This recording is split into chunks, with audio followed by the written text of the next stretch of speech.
Evening, folks. Welcome back to the channel. Should have everything. It's close enough. Oh, what's up, Patrick? Glad you made it. I says hi, Nikki. Hope you're well. Much love from England. Yeah, back at ya. Do you personally use the 24-hour clock, or I know they use the 12-hour clock over there, but is that what you use, Patrick, or do you use the 24-hour clock? It doesn't matter. I know that you use it in like Europe proper, like the Netherlands. That's how it opened until like 2300. Oh, what's up, Jules? Glad you made it. It says hey from Maryland. Maryland? What? A doctor in Maryland? What are the odds? Great handle then. Play that up for all it's worth. Be giving out medical advice like, oh yeah, I graduated from such and such, and honestly, if I were you, I would use as much of Hannibal Lecter's backstory, as far as education wise, like leave out the any murder. That's none of our business. But like he graduated from high school. Did I don't even think you can Google this stuff. You would have had to have read the books. Hmm. I swear he got his medical degree up in, was it Maryland? I read these books back in 2000, so you'll have to forgive me if I don't remember every single detail. But he did get he is a legitimate, he is Dr. Hannibal Lecter. He finished medical school. That's canon. Can you guys see me okay? I made it a little bit darker on my end, but I can see myself fine here. I can still sort of read the Gray Still Plays on the not today's Satan. Gray Still Plays, link in the description.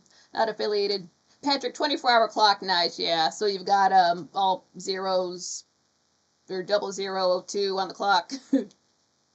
Jules, yep. People tell me I'm pretty stupid for a doctor, huh? Well, you have to be a doctor and be called dumb. That's pretty bad. You would have to be the Cabbage from did you watch Scrubs, the episode called My Cabbage, and this guy just kept screwing up left and right and they had to go. You'd have to be like that. Jules, looking good. Yeah, thanks. It's just I realized it was hurt my eyes. I have been playing a lot more Minecraft, so I do have to make things darker for myself when I do that, and I know that's not good for me, but I got to do something to have fun. So yeah, it's the same setup. I just got the white, it's like a white pillowcase around the light, and then two regular purple bandanas on top of that, so it's not killing me. And what's up to We Owe You Bill Cooper over on Twitch? How's it going? He can see me fine. Great. Awesome. Yeah, smash that like button as you file in. If you notice me sweating, don't mind it. It's just over 80, like 81 Celsius, 82 in here. That's warm for Libra. Wow. Is that Indian summer? I don't know. I don't know if we've had a frost and then it got warm. I'm clearly an inside person. It's not bad until you have to start plugging things in. It's just a little bit warm, but it's totally tolerable. Plus, I've got my hair down and a hat on. When you wear a hat, it makes you warmer. They don't tell you that when you buy it. What's up, one to go to? Glad you made it. So yeah. And then I do, it's all I can do. I braid my hair when it's still wet, and then I just comb it. And it does make a difference. You can't notice it because it always looks so unfortunate, but it does make a difference. If I were to not do it when I watch these back, I would notice it. So it makes a difference. Like anybody pays attention to that.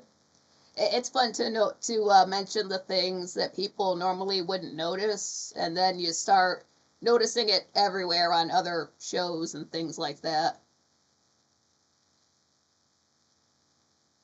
Like watch this, especially older media, especially on guys, because it's the rules are not as tight for them. If they have bad skin, you can just tell they just took the foundation, just painted right over it. Like, dude, that's a zit. That wasn't there in the last scene. What's that about? I will notice that stuff. Like I love the guy. He always like throws all of himself into his work. But Adam Driver, sometimes on close-ups you can tell it was just not a good skin day. But it's you just paint over it with foundation, and yeah, you notice those little things. Because we're human, we're not perfect. Sometimes we have breakouts. It can happen. It just when guys can do it, it's fine. If it happens to a woman, it's a whole thing. Everybody's gonna notice it harder. If a woman has bad skin, you just put makeup over it. It's like I was telling you with guys. It's like you paint over a surface that's just been chipped away over and over. It just gets that bumpy, splotchy, uneven. It almost looks like sand after it's rained, but it's your skin. That's a bad look. Yeah, it happens sometimes.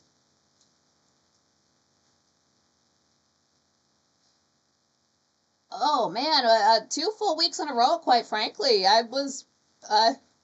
It's weird to be there 2 Fridays in a row, but I was glad of it. That's so retro. Oh, I think I'm just gonna dive into it. I don't know if I have any other segues and things. Part of the reason why I call this episode Only Fans. Oh, what's up, John Rogers? Glad you made it. Uh, Oh, Patrick, I use toothpaste to dry the zit out. Thank you for that advice. I'll remember that next time. It happens. Uh, I've got my fan here. This is running. This is fine. But I had it's almost like a smaller version of this. I had it longer, and it just sat in the window. Popped it in the window the other night, and it's on. I touched it. It's running. The motor's twisting around really slowly. So like, maybe it's extra dusty again. I just cleaned up the dust, but long story short, it was just dead. So I was down to one fan for a while, just my only fan. And then so I got a new. It feels dumb to have to buy a fan when the weather's cooling down, and then you go into Walmart and they're out of half of the stuff. So I went to Meijer and got something. It's not a good substitute because the other one used to block up a lot of the windows. So now I've got to put like cardboard in front of it and a whole bunch of it looks like a hot mess, but to just keep that light out because I can't take that. But I had to have it to get the heat out for this, so bought that. It was under $20, so I can't complain too badly. It was still an hour out of my day getting it set up on Wednesday. That's an hour I needed to spend doing that.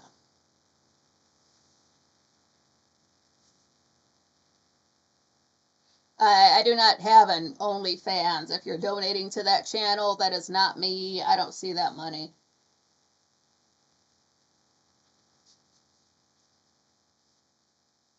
But okay, today is September 27th.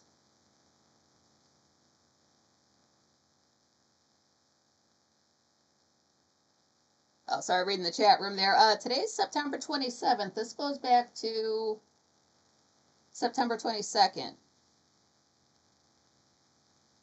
We are in Libra now. Do you feel it? Monday, the guest was Megan Fox, the good one, not the one from Transformers and all of that.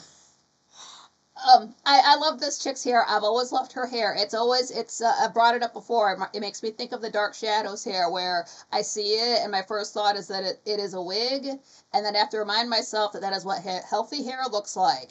That's what her hair does. It's always some big kind of. It's not too big. It's not like she's doing this, but it's just normal, healthy hair. I don't know what she uses for it. But she's on there, and she pops in the chat room real quick. So I said hi. I told her I love her hair, so she knows. And she mentions that she never wears pants while she's live. That chick is awesome. I already liked her before. I like her even more now. She just seems so cool. She seems like one of those people when you go to their house and you really feel like family. You don't feel like a stranger visiting. She just seems like a. I'm not saying like some folks seem mean, but she just really seems like she has like sort of a mellow personality. You don't feel like you have to be up around her, so she's like a calming type of vibe. Patrick, 28th here, damn. Ugh. That does remind me of something. It's not a happy story. I'll wait until I get through Monday. Oh, there was a lot of talk about forgiveness. If you're thinking about it enough that you get to a place where you have to think, I have to forgive a person, then you need to let it go. You've been dwelling on the negative way too much. I used to do that. It made me sick.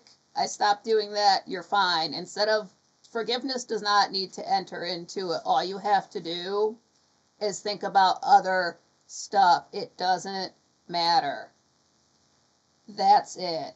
You just think about other people, other things. There's an entire world of stuff to consider other than your past with somebody else. Just let that shit go. Your nerves will thank you. And then, oh, well, I forgave them for it. So you're still thinking about it. Don't think about it. Let it go.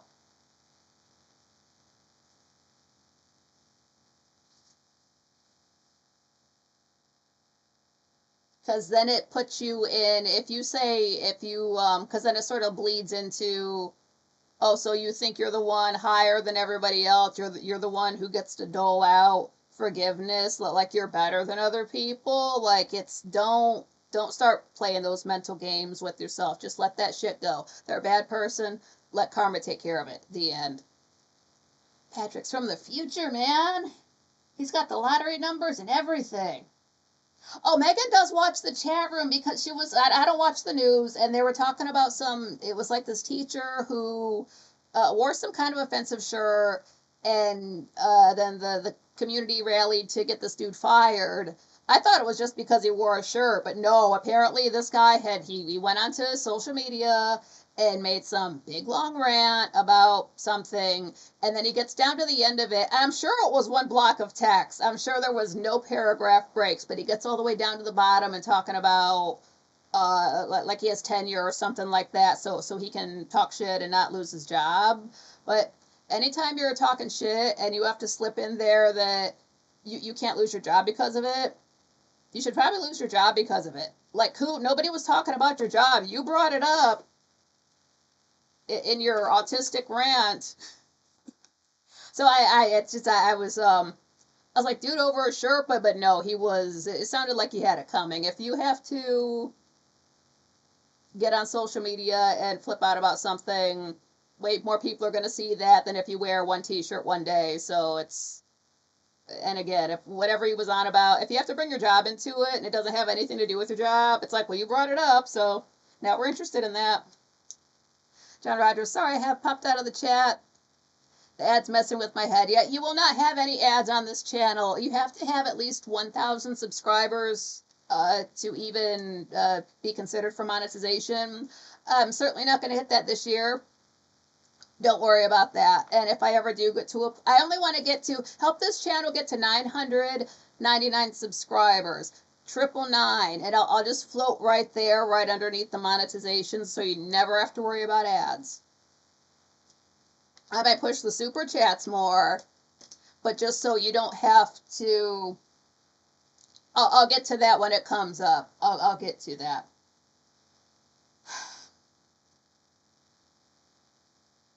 Oh, apparently people have been fear porned into church, just the same way that people, and Frank mentioned this because he used to be a personal trainer. People are really big on fitness on January 1st, and then come about March 1st, they start trickling off, and then by April, all those people are gone.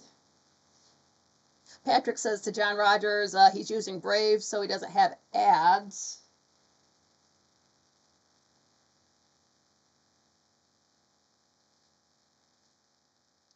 Like gyms after New Year's Day.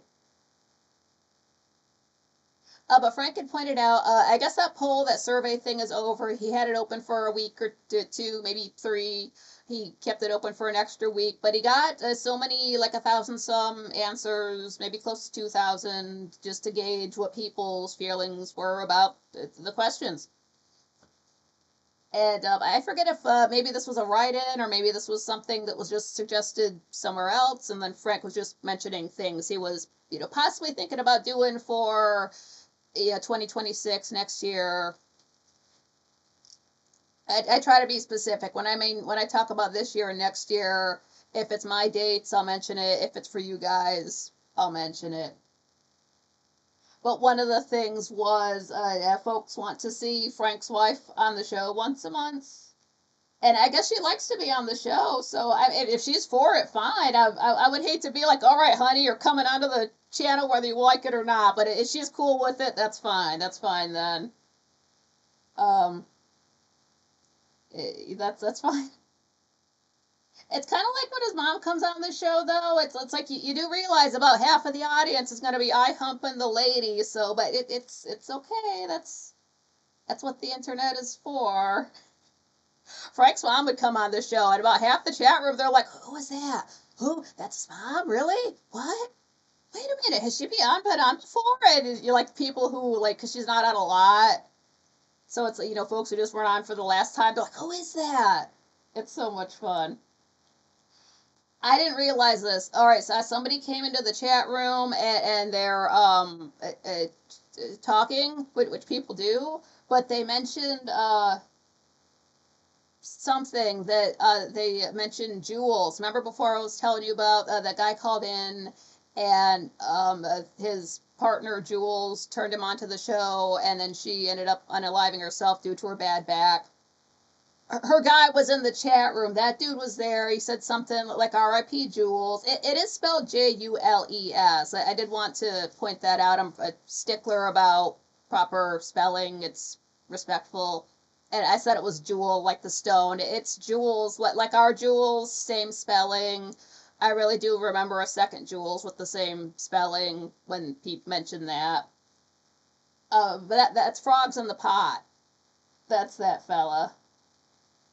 So it's so wonderful to see him around because people will call in and it's like we never see them again, but this dude just called in and it would be wonderful to see him in the chat room from now on. That would be so great because I know he's going through it and we're not going to harp on him about it. We just want him to have a good time. That was so lovely. John Rogers, I have to concentrate on one thing at a time. Same thing. If I need to concentrate on something and I can't say be like reading a book and have somebody yank it out of my hands every 5 minutes. I don't, it completely breaks my concentration. I don't know where I was at in my thought process when I was listening or reading to a thing. And then I have to get back into it. And it's like I'm starting over from scratch. Patrick said, quite chilly here, 11 degrees. Ew, that's cold. That's maybe like 50-ish Celsius. That's cold. I'm wearing like thermals, top and bottom. I'm wearing a hoodie, scarf, pants. I always wear pants when I go out. This was the Monday show. Frank was reading the Dr. Seuss Fox and Socks. I see why I never read this as a child.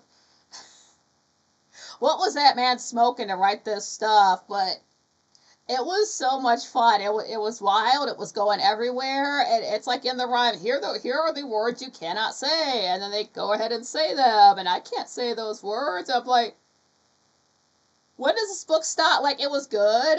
But it's a Dr. Seuss book. It felt like it was the Hobbit. It kept going on, but in a good way. I'm like, this is so silly and entertaining. That was too much fun. Oh, that was cute on the Monday show. Oh, Monday? What happens after Monday? Tuesday. Tuesday usually. Okay, that makes sense. Mm.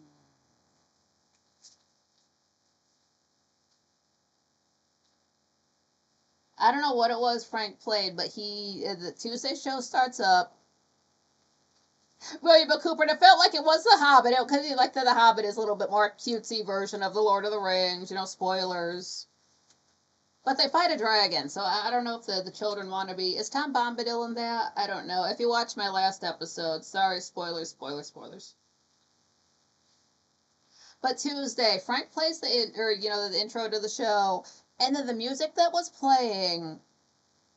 I don't know if he's played it before, but it made me feel like it was PS1, like PlayStation 1 music for like a cave or maybe some kind of underground level where there's crystals involved, something like that. It sounded so cool.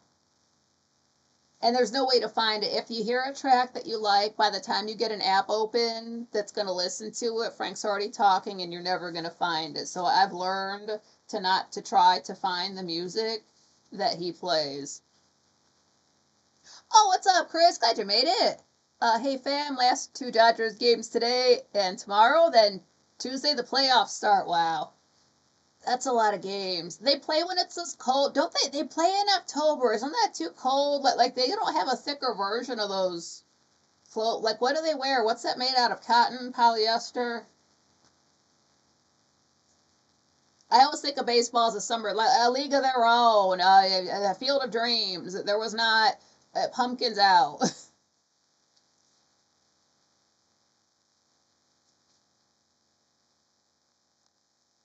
And I know this is a thing, Frank brought it up, how they can, if somebody needs to have a surgery that's maybe it's going to just take longer than usual, or maybe some kind of brain surgeries, you just can't be out for that long. So what they do is they pump your blood through a system that it brings the temperature down enough that you're still alive, but you're basically a lizard.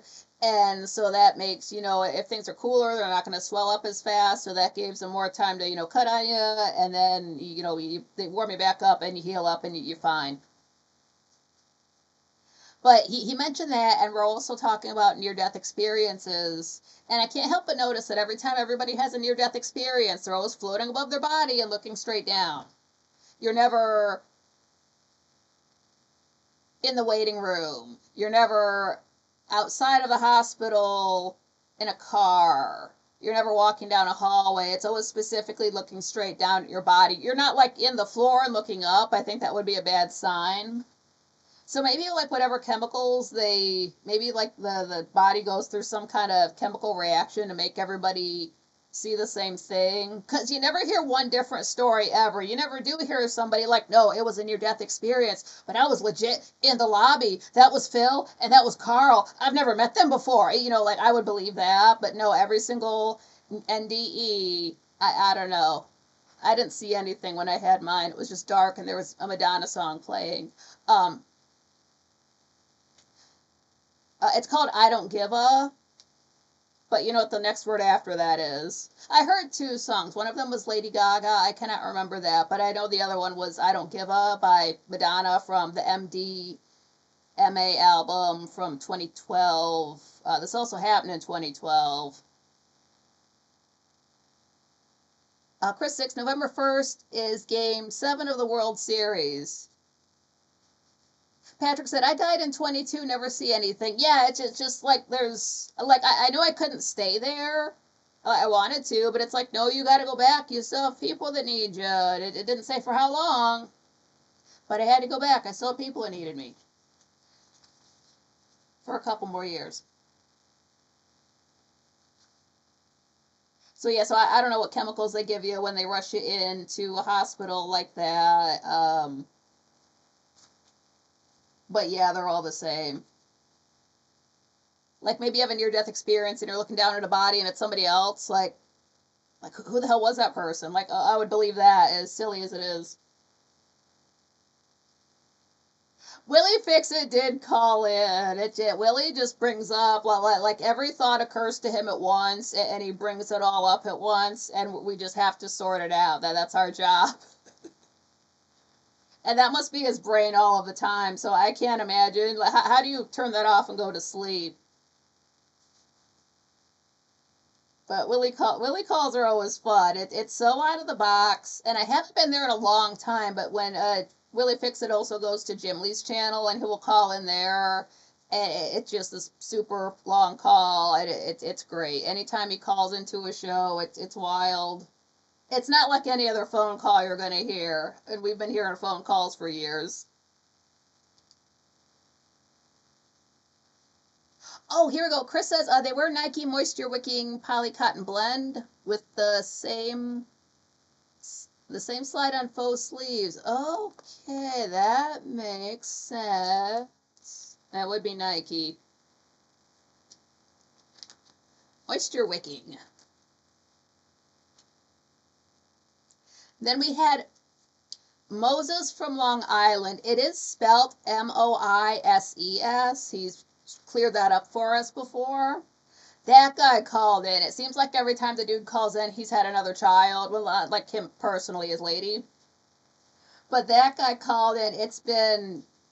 It used to be a little bit more regular, but it has been a while. John Rogers, yeah, he calls a lot of shows. I'm glad that Willie Fix-It's always calling in. I'm glad Moses, like the guy from the. I swear they had the Prince of Egypt on one of these streaming services, and I didn't watch it. I love that movie so much. But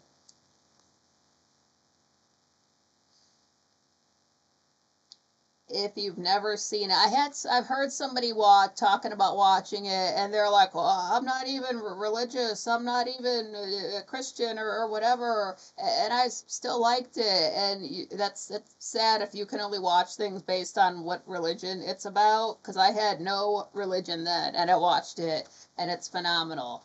The next year I had religion, but in 1998 I did not. And there is I don't know if this is when it started, but this is when I wrote it down because there's just been a lot of little changes, quite frankly. Like the new intro, it's just trying to avoid copyright and cruelty-free, royalty-free music. That's why those little tweaks happen with the intermission and the beginning song. But it seems like for the outro, I think this is permanent because I'm pretty sure this happens at every single show. It's horns like from the like big band era, like 40s or something like that. It's super like slow, maybe kind of waltzy, something they're playing at the end of the night. But it is the brass section. There's no such thing as a quiet brass section. That would be like a soft piccolo. They don't make them that way. They're not built for that.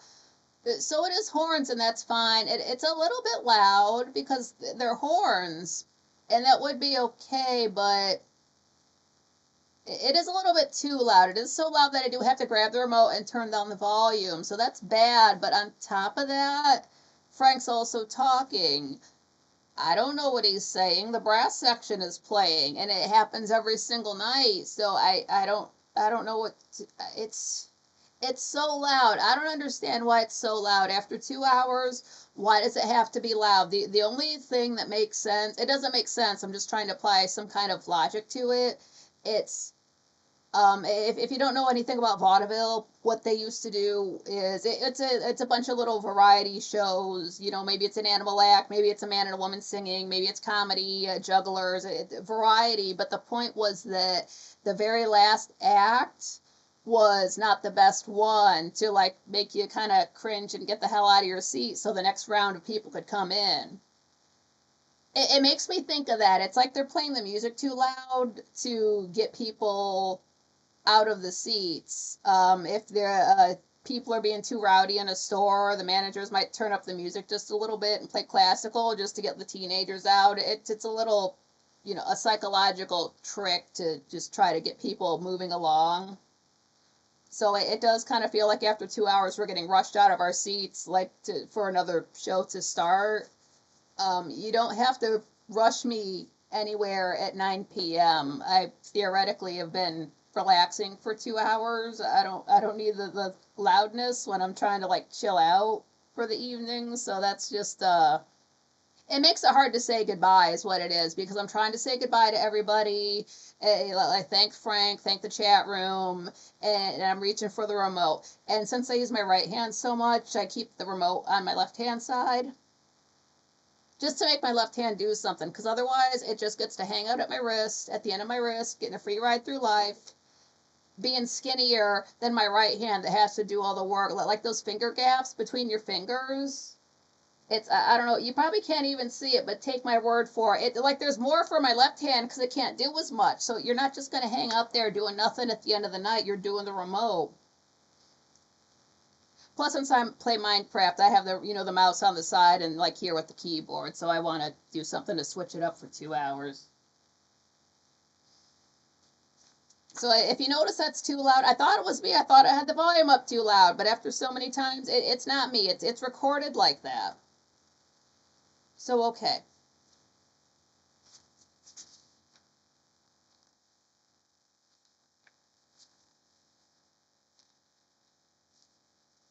credits.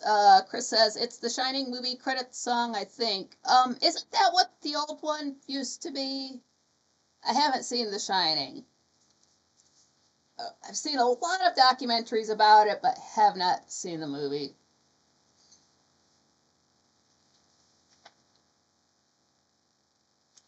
I guess now's a good time to say that it's not okay to encourage fighting in the chat room, especially when it's all hatred coming from that's all one-sided. If you see that, don't egg it on. That is not cool. Nobody here did that, but I noticed that. Speaking of the 28th, oh yeah, that reminds me. Chris says maybe he changed it since then. It's a new one ever since this week, last week, whenever he changed it. He's done a lot of little tweaks there. I don't know how long it's been going on. That's when I wrote it down. So it must have been going on for at least twice. Oh, back in 1964, the Marx Brothers. Harpo was having circulation issues, so a hypochondriac Gummo suggested he get heart surgery, and he did on September 26th, and then 2 days later, on September 28, 1964, he passed away. And that also happened to be his wedding anniversary, so I'm sure his wife was having a great day. That sucks. I love me some Harpo Marx. That's why the top hat dude is wacky as hell. Read Harpo Speaks. He published it in 1961. I read the whole thing. I gave it to Frank. I love it that much. Then you can read his son Bill Marx. He wrote a book called Son of Harpo Speaks. Read that too. It's just like, it's very much just feels like it's a continuation of the man's autobiography. You're just finding out what happened after 1961. Very good, very profound. There were parts in the book where there's one line in the book, get it in paperback. It was on Amazon. It was $13 in 2007. But what it is, get it in paperback. I don't know if it does this on hardcover, but what it is, you're reading the book, there's funny things happen, sad things happen, whatever. It gets to this one part where you get to the bottom of the page. They're having an argument about, I remember what it is, I'm not going to spoil it for you, but they're having an argument about something. You flip the page, there's the punchline. I died. I will never forget that. Lost my shit. I've had to put a book down before because it's sad or something crazy happened. I never had to put a book down because I was laughing that hard. Like, LOL, I was probably crying. Oh, what's up, Russell? Glad you made it. That's Harpo Speaks, ! Published in 1961. Love that guy. He's one of the rare people who was hilarious and happy. Dude had, I mean, like, yeah, they, grew up kind of hand to mouth because there was a lot of them, and, money was kind of tight starting out, teens and all that stuff. But as far, like, he didn't mind having to, say, sleep on a pool table, or like all that kind of roughing it stuff just kind of rolled off his back. And he just sort of, and got on with life and things, and just didn't dwell on stuff. And people were always mistaking him for his brother. Look at pictures of Harpo and Chico Marx when they're, like, before they're teenagers. You would think they're twins. They're 1 year apart, but you would think they're twins. So then he would go out, try to get jobs. People think, like, oh, here's this little hell-raising MFer. And then he slowly realized, wait, they think I'm my brother. Because Chico was the one hell-raising and whatnot. And not like they were all, like the rest were angels, but more getting into a bit more trouble. Oh, Patrick said, when do your clocks go back? Ours last Sunday, October. Oh, I know it's next year. So by next year, I mean more than 2 weeks away. Daylight savings time 20 25? Yeah, 2025. It's always in Scorpio, so for us it is November 2nd, 1 hour back at 2 a.m. So that's next year for me. We owe you, Bill Cooper. Yeah, cruelty free works, Cac. Yeah. Nobody's getting hurt. It's just an intermission song. Wednesday, the very first thing I noticed, apparently other people noticed too, the brightness was up. It was like that backlighting thing setting. It made me feel, it was like if you've been up all night partying and then the sun comes up, it felt like that. So it felt like his camera was partying all night. I was gonna mention something in a DM, but Frank mentioned something right away. It just he didn't change anything on his end. He just went live, and it was just like that. So I didn't see anything for the whole night. Had to put my hat on, but he noticed it. He said he was going to get it sorted out. Yeah, spoilers, he did. Yo, this was when Rich Barris was on. Bruh, have you seen Game of Thrones? Do you know who the Faceless Men are? He could work for them. I am not even kidding. I'm not even kidding. I couldn't believe he was telling this story. He really told this story. He was in grade school still. I don't know if he was in high school yet. Like regular school, it wasn't college. And there was some teacher he didn't like. She was just, they just did not get along. They just butted heads for whatever reason. And then it just got to the point where Rich just looked her dead in the face and said, I wish you die. I wish you would die. Something like that. Very next day, car accident. Bam. So he doesn't say that to people anymore. First of all, if you do have that kind of power, and that's how you find out, you're not in a hurry to see if it was a fluke. You're interested, but it's scary to know you have that kind of power. So I realize why he's never tried it again. Do not get on that man's bad side. That's a faster turnaround than me. So, wow. I always knew I liked Rich Barris. I called him Hard Bear Ass with his big data pole. It's his birthday coming up soon. It's like in the beginning of October. He's a Libra. Oh, I said before one of his parents was a mockingbird. A hummingbird is what it is. That's where he gets the energy from. Yo. I mean, yeah, it could be a coincidence, but I can see why it's been all these decades later and he hasn't wanted to try it out again. That's scary, but yeah, I hope you die. So he pulled a David Collins and it worked. Spoilers for Dark Shadows. Yeah, so wow, and he's a very nice guy, so I would imagine it's hard to piss him off. Russell says I'm a Libra as well. Oh, cool. Has it? Did we miss your birthday? Were you on the cusp, or is it in October?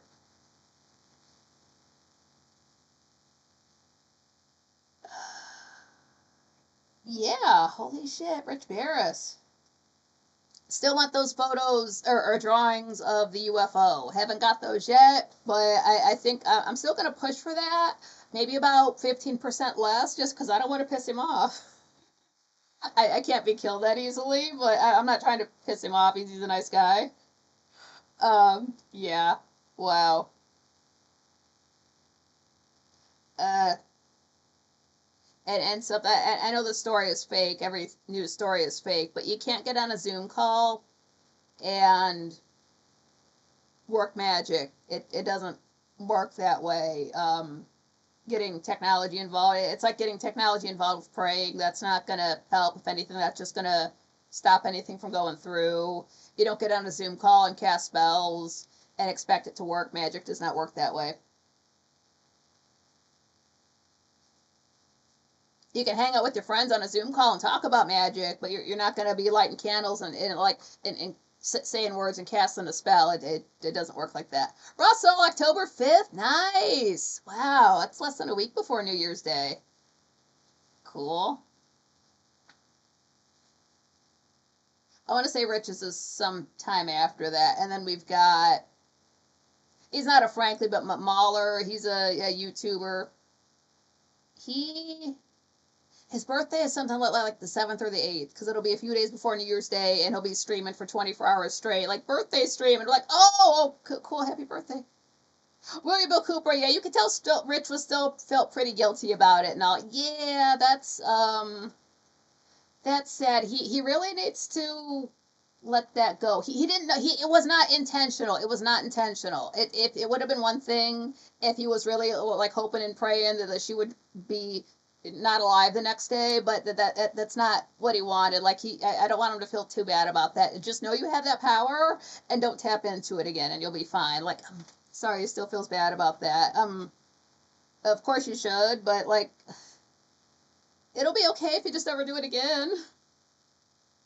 Please. And that's when Wednesday was saying that the next day, Thursday, was Molly from Keto Brain's birthday, so she's a Libra. So that's when he let us know the day before. And then she was going to be, on her birthday. That was Wednesday. It was too bright, so we were just hoping that Thursday that everything would be back down to the normal, not brightness, and we could get on with our lives. It was Thursday. It was. He had gotten the brightness sorted back out to normal, but you could tell the camera was pushed away from Frank. Just again, always look at the edges of a shot to know what's correct. So if you can see the end of that one, because he's got these two signs behind him that are like news articles, you can see the edge of the one sign and then half of that yellow lava lamp. Then the shot is correct, but it was pushed back too far. We could see all of the one lava lamp, and that means we could also see Frank's screen reflected in the window behind him or to the side of him, and then we can see those bright buttons down in the corner. It was wrong. But didn't really notice it for the full 2 hours, because every 5 minutes we got interrupted. Frank did mention something about getting monetized again. I know there is a setting so you can set it so you don't have ads popping up that often, but maybe it just started, so he didn't know that. So that will be, that's for it. It's okay if you don't, like, YouTube changes settings all the time. It now lets me turn off the leaderboard, so that's not even a thing. It didn't give me that option before, so it's always changing settings you can do without telling you. So of course we always Bill Cooper. He does need to let that go. Yeah, it's just if you end up taking a life, process it, or you'll never get over it. You just get to a place, just process it. That's all I'm gonna say. I've had to process it. It was them or me, but it was not a situation where I was looking somebody in the face and wishing them dead and they dropped dead. So it's a little bit different. But there were ads every 5 minutes, and if you have trouble, concentrating and you're interrupted every 5 minutes, it's like it was like coming back in on a new show, a different show every 5 minutes, where I didn't know what was going on or what place anybody was in on the screen talking wise, but as far as the chat room, that stayed the same. So it was like hopping in and out of a bunch of different all night, whatever 5 times an hour is. That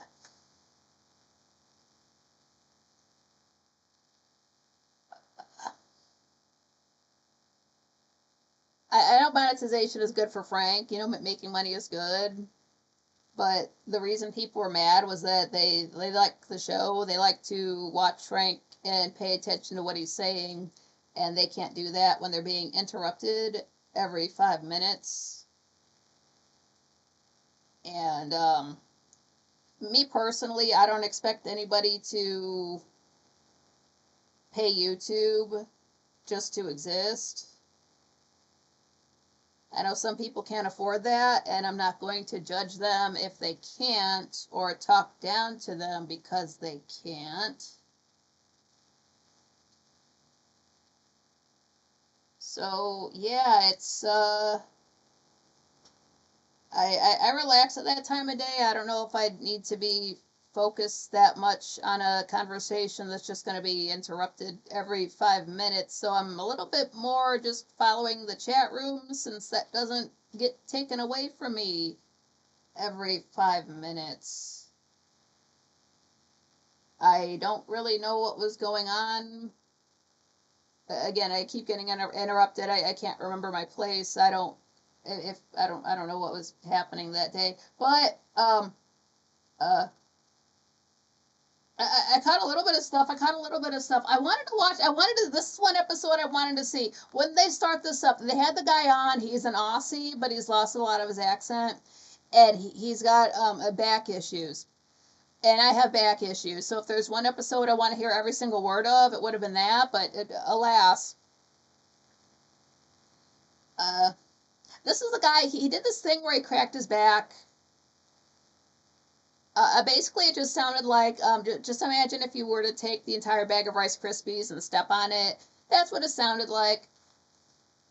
You don't got to hear it again. If you have a bad back, you can't listen to that kind of stuff. But I'm glad he's, getting healthy and all that. Nothing against him. He's saying he can't adjust himself like that too often. He's got to do it about every 2 or 3 weeks, which is, I go to the chiropractor every 2 weeks. Maybe I should go every 3 weeks. But that's good because otherwise you're just too loose. You just feel like Gumby. It's everything's sore. It's sliding back into place.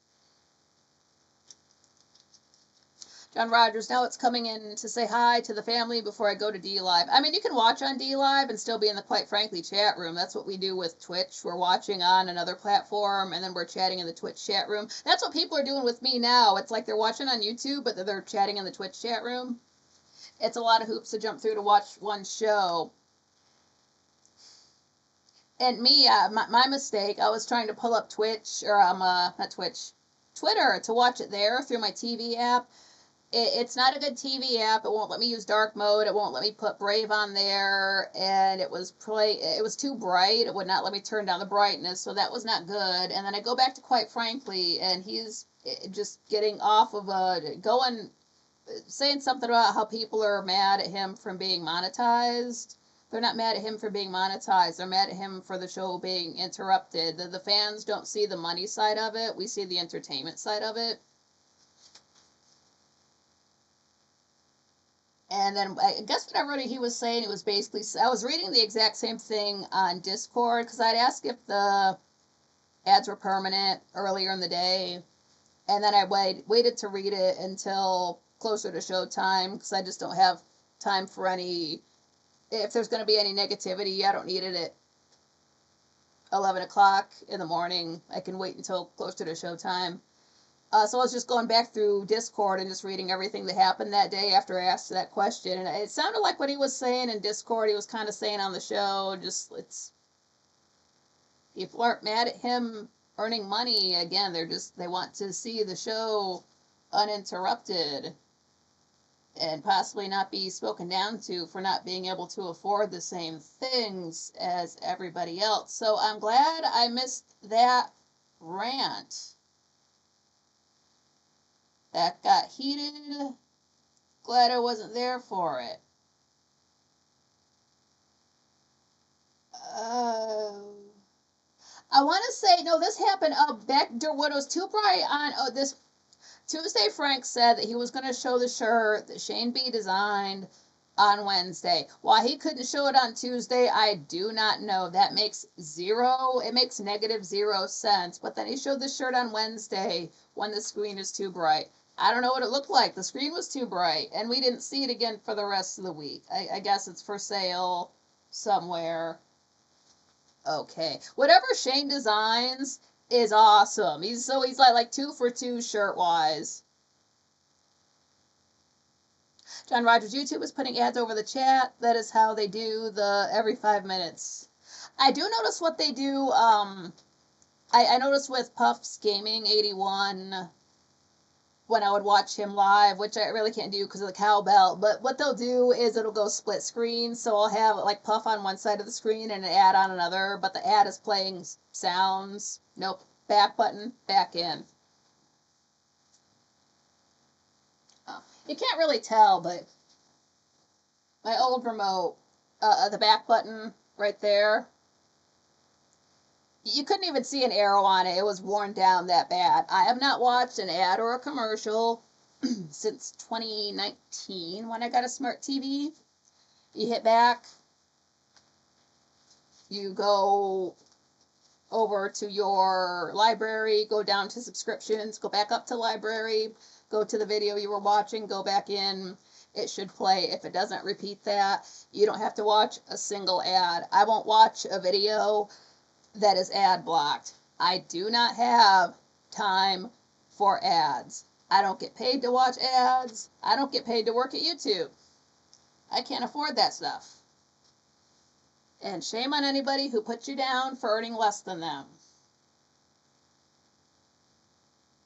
So it felt like playing Minecraft because I always had to have my hand on the remote, and then I was typing. So it was because like with Minecraft, I've got the mouse over here, and you know ASDW, but quite frankly it's reverse. So it was like reverse Minecraft, but I wasn't building anything. I'm trying to make it okay. Willie Bill Cooper, maybe an ad banner at the bottom of the screen could pop up and go away throughout the show. How about don't punish the people watching the show live? Maybe just play. I would assume, quite frankly, gets more views after the fact than live. So have the ads play on the replays, not during the live show. I see why he wouldn't, though. He shouldn't have to do that, because what should have happened, and he said he did this after that show, he went into the settings and set it so there was going to be an ad break every 18 minutes instead of every 5. That's more reasonable. It didn't do that. It sure as fuck did not do that. Did not respect his settings whatsoever.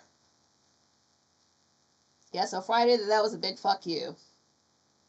It didn't take any of Frank's settings. We still got the ad. The Friday was when I tried to look it up on Twitter. My bad. That's when I missed the whatever he was going off about. I missed it. I think I just read the exact same thing on Discord.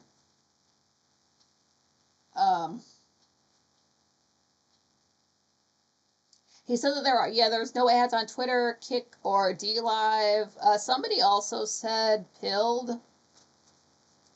Pilled sounds like, after an hour, it sounds like it's coming through a tin can, and it only goes up to 720p. I don't know. Like, my ear just cannot take that, even if I'm not looking at the screen. But he did say that. He did write that over in Discord, so that's... He said that was legit. Something about Rumble, like ads no matter what. So he was just like, well, whatever, but some of those places don't. O'Brien says, hi, everybody. John Rogers says, it's ads. It's an ad over a video, to over chat, and then back to a video. That's just exit, just hop out and hop back in. Maybe that'll make it stop. That's what I have to do with every single video. If it's, most videos are monetized, that's just what you have to do, because I don't clear up my hearing to listen to ads. You're not going to make me listen to that. You're not going to waste my time. I have better things to think about than shit you're throwing down people's throats. I realize that makes other people money. It doesn't make me money, so like, to show me the benefit for myself, and maybe I would care.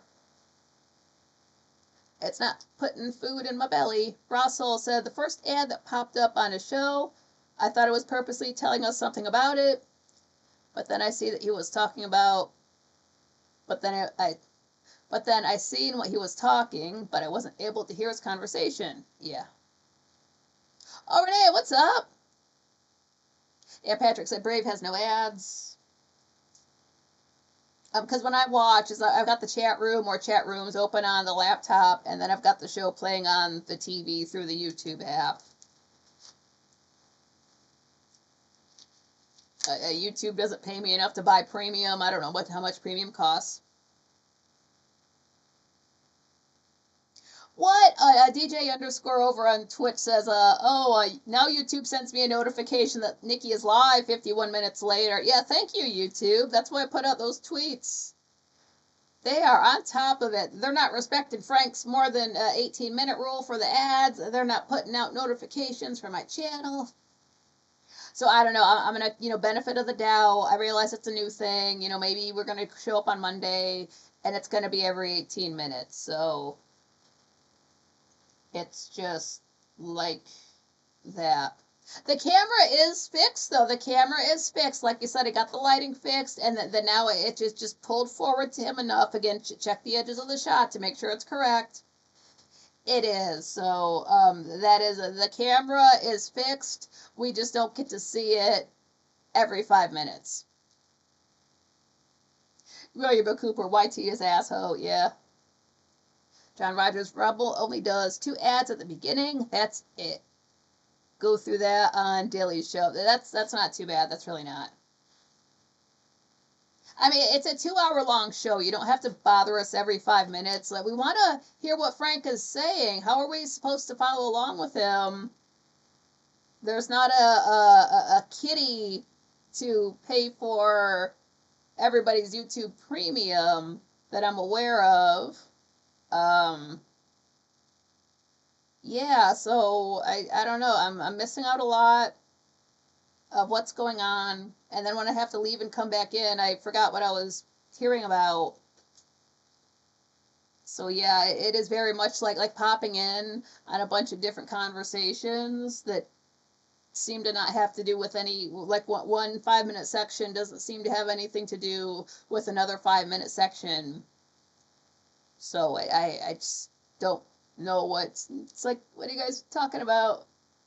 Oh, okay. I think I'm following along. Oh, ad. Okay. Well, okay. Now what are you guys talking about? Okay. I think I'm following along. All right. Good point. Another ad. Okay.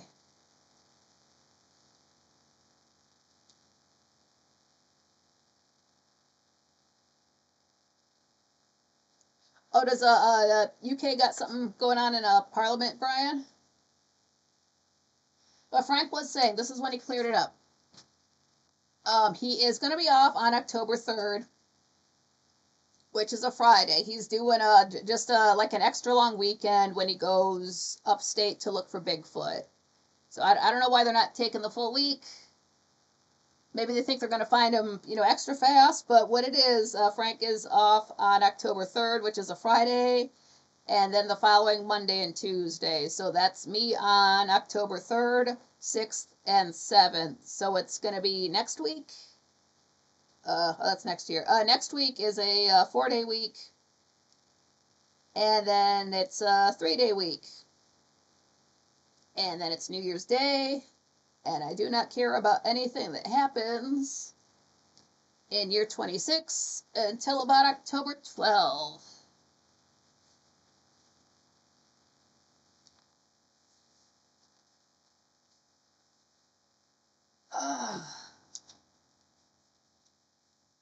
So if I'm asking more questions, quite frankly, it's not to be funny. It's just because I seriously missed something. I was lucky to catch those dates. I believe Shane or somebody offered to repeat them back to me in case an ad popped up and I missed it.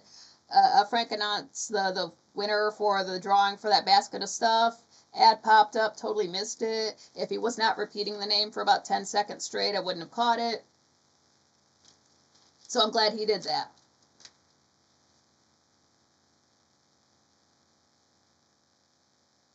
Brian said, nobody in the UK can work without digital ID. Joke's on them. I don't work. Haha. I'm also not in the UK.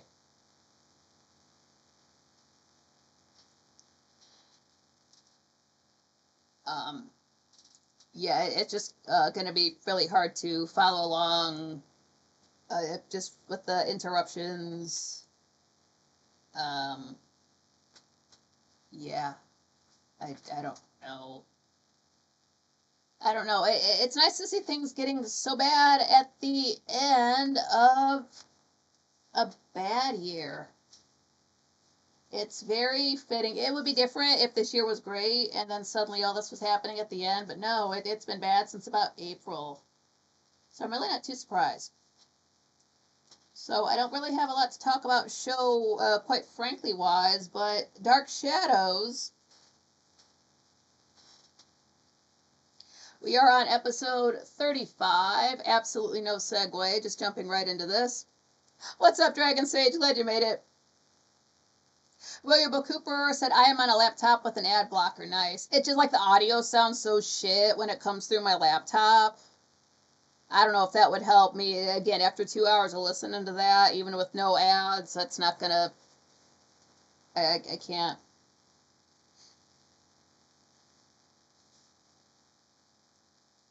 If you caught the last episode, I ended at episode 34 in Dark Shadows. Uh, just gonna jump right into it. Don't have a recap. I guess I'll just kind of recap as we go along. One to go to said, I heard that no one in UK can shop in stores without showing ID. That's retarded. That's actually retarded. Like, just for stuff, like, hey, I need Band-Aids and like, soda. I don't drink soda, I'm just making up something. And a carton of eggs. You shouldn't have to show ID for that when they're letting invaders in everywhere. So Dark Shadows, the link is in the description. You can watch it for free on Tubi right now. Patrick said the petition is over 2 million now. We won't put up with that bollocks. Absolutely.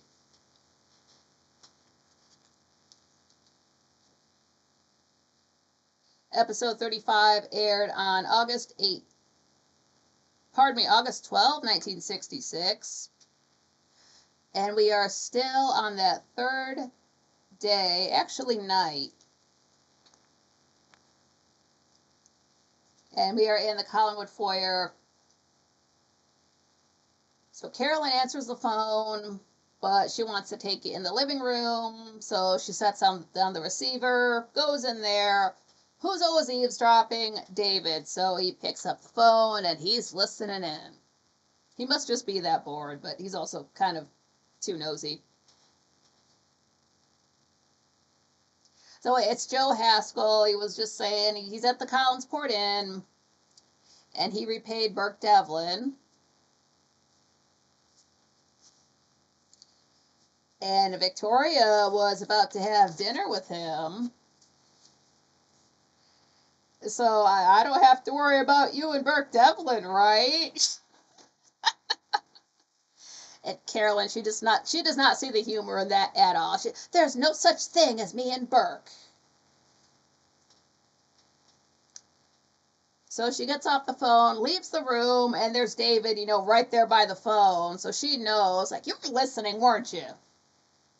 She tries to get him to admit it, but he just, physically just fights with her and just runs off. John Rogers, watching on and off, keeping an eye on my fire pit. Nice. Dragon Sage misses his backyard fire pit. Oh, you're still traveling, aren't you?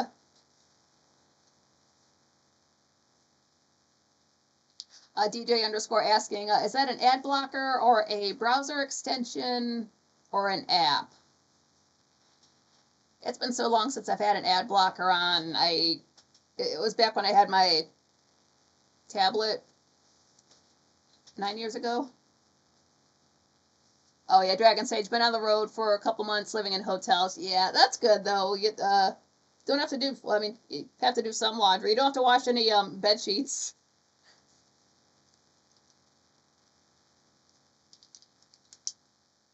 So over in the living room, it's David, and he's playing all innocent about the phone call, and Carolyn just wants him to just get out of here. Just go away. And David just doesn't. He just stays right there. It's like, you're only mad because Victoria's having dinner with Burke. It's like, I knew you were listening to my phone call. So David just keeps going. Like, he knows this is going to push her buttons. He's being a real prick right now. He's like, Victoria's only seeing Burke because she knows you like him. And Carolyn really, she doesn't say this, but I told you to fuck off. She yells at him. She is mad. She's usually really controlled with her anger, but sometimes it just really flies out. Dragon Sage, I'm saving lots of money. Hell yeah. Oh, Weo Yubo Cooper says it's a browser extension, uBlock Origin. Like the letter U block, second word origin. Says Google won't allow any ad blockers, so in other browsers, say Firefox, and you're golden. And then DJ underscore says, I've also used uBlock Matrix. It's more nerdy. That's okay if it works, yeah.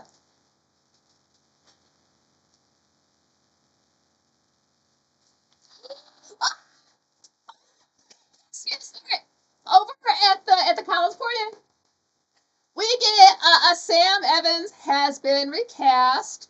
Nothing against the old guy. I love this dude so much. The actor's name is David Ford. He's a Scorpio. I'll mention this now because I noticed it later on. He is left-handed, so like when they show him like sketching, you know, Burke Devlin, he's doing it lefty. He's left-handed. That's a real thing. This guy is so good. He's so natural. Like, yes, he does. Like, you will notice him looking for his lines, you know, looking for the teleprompter. He does play it off well. I love this dude as Sam Evans so much. Can't say how much now because it's a spoiler, but this dude just, where, you know, nothing against the people on the show now because I do have some of my favorite actors on the show now, but like we're slowly starting to like bring on folks who were on like episode 210 and later on, who I've always liked, who I've always loved, starting to get into that. Dragon Sage, the company pays for everything.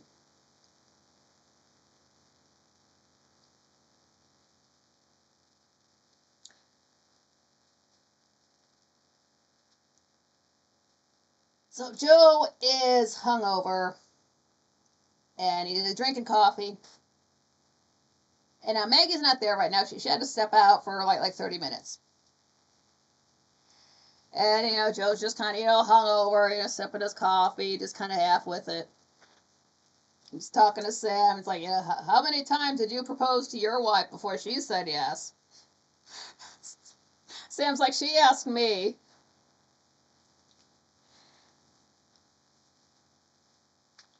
And he said, tell Maggie I'm here to see Burke Devlin. Or he tells Maggie that he's there to see Burke. So then up in Burke's room, Sam says, the two worst places to bother a man is when he's sleeping or eating. And Burke's like right in the middle of eating right there. And, you know, Burke's like, don't worry about it. It's fine. So Sam asks if Carolyn was there.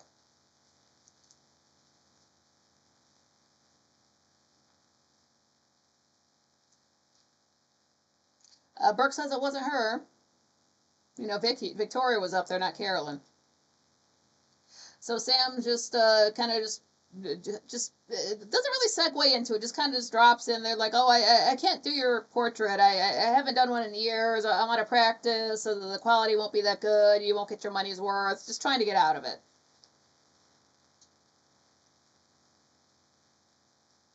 And Burke says Burke Devlin mentions he's cleared of trying to kill Roger Collins.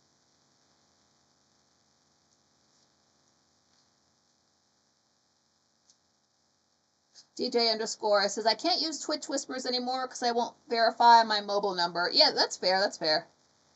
Holy shit, Dragon Sage, you work 7 days a week? Whoa. Yeah, I could do that when I was a teenager. John Roger, I can't do 7 days anymore. Oh god, no. I mean, I do like I have done like work for this channel, you know, like every day I've done things like that, but that's different than like having to go and punch a clock 7 days a week. Yeah, Dragon Sage has been all over Quebec, New Brunswick, some work in Ottawa, Ontario so far. Oh, going to Newfoundland soon. Oh, I probably pronounced that wrong. Newfoundland. You don't say it all like Worcestershire sauce. It's not Worcestershire the way it's spelled. Anyway, it's 9 p.m. now in the Collinwood foyer. It's specifically 9 p.m. We probably got a shot of the clock. Carolyn is jelly AF that Victoria was up in Burke's room. Like, she is so salty. You could hang her up and cure her. That's how salty she is. So over in the living room, there's Carolyn. She's flipping through a magazine. It's making every single kind of papery magazine noise when she flips the pages. She is so pissed off. And she's just, oh, I'm surprised you were hanging out. Did Burke, after, you were told that to stay away from Burke. And Victoria's just, sees the way she's acting. She calls her an idiot. Knows Joe Haskell told her that, she was up in Burke's room. And mentions that Burke's going to help her find out information about her past. And just walks out. Burke Devlin, Burke, like when you choke somebody out, he is he grew up poor in Collinsport, and then he had to leave town for about 10 years. And he's back, and he's got more money than he can shake a stick at.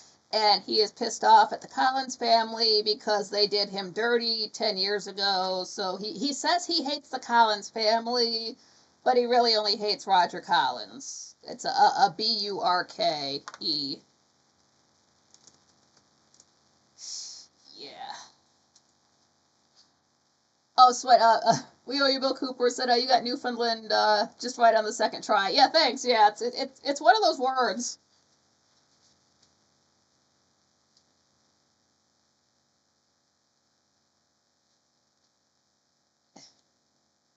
So after Victoria walks out, Carolyn takes that magazine. She just chucks it on the floor. Damn, she's mad. She's almost as mad about that as she was when they brought up the fact like that her dad's not around anymore. Like, that's how mad she is. So she's up there. She's at a 10. At least a 9. So back in Burke Devlin's room, Sam's got a drink. He's got to have a drink. And he told Maggie he wouldn't hit the bottle so hard. Wooster, Nikki for Worcester. Wooster. Wow, I got that way wrong. I think I can remember that. Isn't Wooster a last name around here? I don't know. Thank you. Thanks for clearing that up. That's a fun thing about English. I don't think you ever learn all of it. But, Sam's still trying to get out of, doing the portrait and all that. And Burke's like, he knows why, but he's acting innocent. Like, do you think if I sit for that picture, I'll get information about you and Roger Collins? And Sam just straight up denies that him and Roger are connected. So Burke's like, well, how about I up that amount to $1,500? Because before he offered $1,000 for a painting, for a portrait. Now he's offering to pay him, again, $1,500. Sam agrees. So how much is $1,500 worth in 1960? $1,500 in 1966 it's $15K. It's $14,998.89. $15,000 to have your portrait painted. You better say yes. I don't care if it's a stick figure with like a yellow sun and the rays coming down like a child drew it. Oh, Brian, nice. From the show, okay. I'm a left-handed Scorpio. Nice. Not rich, though. Yeah, Sam Evans is not rich. They are, it's Maggie works. Sam gets some money from some ad agencies doing some artsy stuff, but they are not, living high. They can't go on vacations and, it take a bunch of time off. They're kind of living a little bit paycheck to paycheck. It seems like their money situation has fluctuated. That does come up.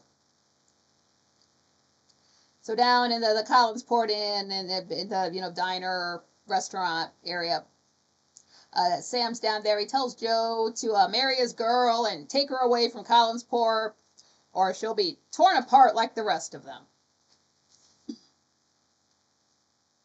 And back in Collinwood, in the living room, it's Carolyn's apologizing to Victoria, and she doesn't know why she's jealous, and it won't be fun for her if she's. It won't be fun for Victoria if Carolyn's always, turning on her over nothing, and then she'll leave. And Victoria just says, I'm not leaving. So Victoria phones Burke, but he's out and opens the doors. David's right there. And David says she'll be sorry she came to Collinwood. Oh, creepy as fuck. And then we get a shot of the living room through the window for the credits. One of the best shots. Like I said, when they're stressed out, they've got to open up that one window and you can see all the way into the foyer, like through the living room. A shot like that, great. Patrick, a lot of left-handers here then. I'm left-handed. Yeah, we do have a lot of left-handed people around here. Oh, B-Champ, glad you made it. I do look out for that. I just have a running thing in my head of who's left-handed. Just it's again, there's a spottle episode of Fear the Walking Dead with the character's name is John Dory. Love that character. And at one point he like sets his bowl down with a spoon in it in front of the character, and the lady character just kind of like turns the bowl around 180 and then takes the spoon out. I didn't understand that the first maybe 2 times I watched it. And then I'm actually watching Garrett Dillahunt, and he's like doing stuff left-handed, like gutting a fish. So spoilers, like maybe he's left-handed. After I've seen him on 2 other shows, and I like this is the 3rd show I've seen him on. I'm just now catching on, but great actor. Pretty sure he's a Libra too. He got buff. He used to be super slim, then he got buff. What? I like that guy. Bruce Campbell's left-handed. Judy Garland's left-handed. Harpo Marx is not left-handed. People will try to tell you that. Call them a liar. Have them watch the very last scene of Duck Soup when they're chucking those grapefruit at Margaret Dumont.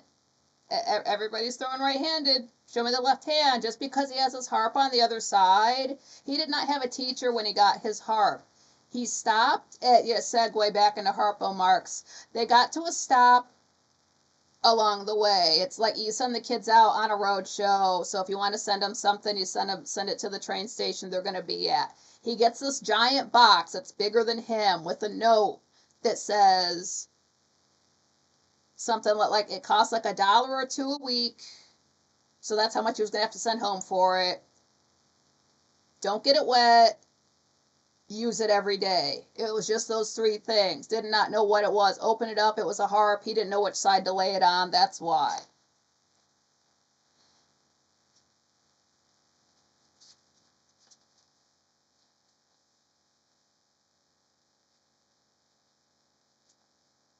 Episode 36, August 15, 1966.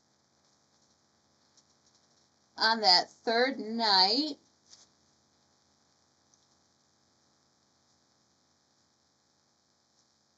we are in Collinwood in the living room. Liz enters, and she doesn't notice Victoria's in there.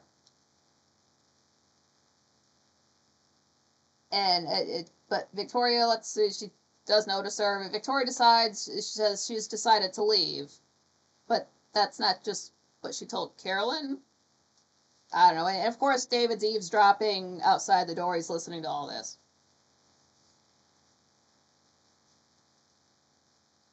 So Victoria tells Liz about David's threat just now, that, she'll be sorry she came to Collinwood. And Liz doesn't think of Victoria as a stranger anymore.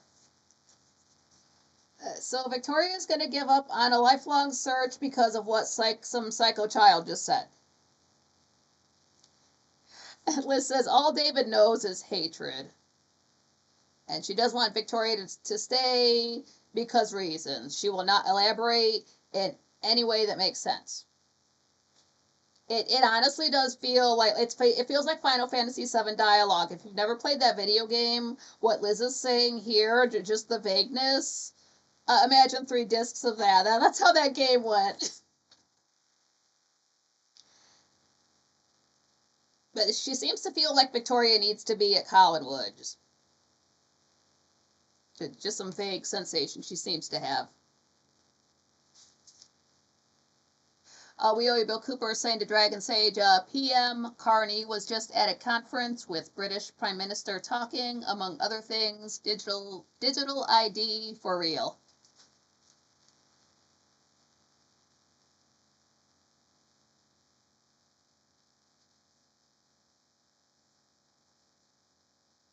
So the phone rings. It's Sam asking for Roger, but he doesn't give his name, and he hangs up. So at the Collinsport Inn, Sam was just saying, I just called Collinwood after you, because Roger came in, and Roger says, never call my house. I know that's right. But Sam tried to get out of doing Burke Dillon's picture, and he thought Roger was behind it.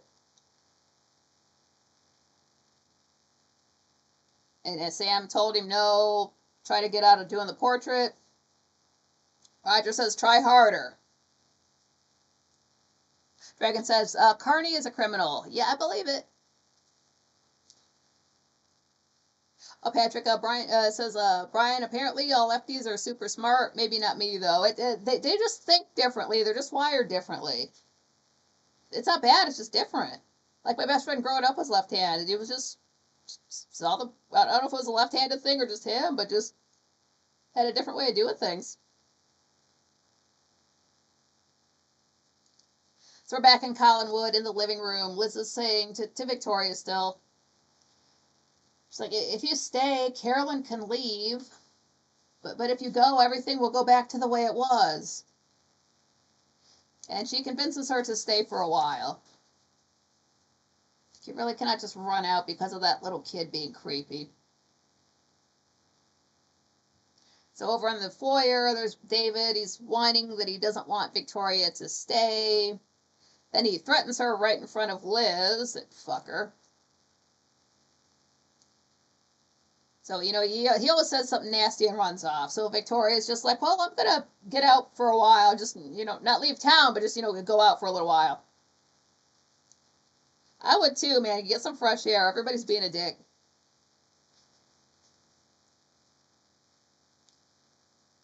Oh, B-Chap. No, that's all right. We've all got our bad health issues going on. Oh, we owe you, Bill Cooper. Thank you very much, Nikki. You're the best. Oh, thank you. You guys are awesome. Don't forget to smash that like button, right, meow?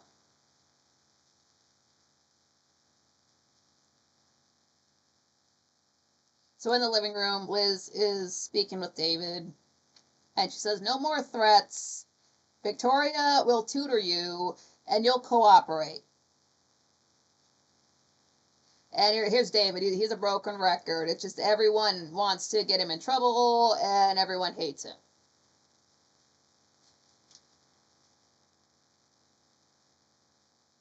And Liz is letting you know, like, Roger's accident and being sent away, all that's in the past. He doesn't have to worry about being sent away anymore. Just never mind it. Let's just move on from it.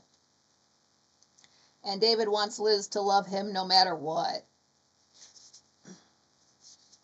I don't know. We don't know how long his mom has not been in his life, but he's only 9, too.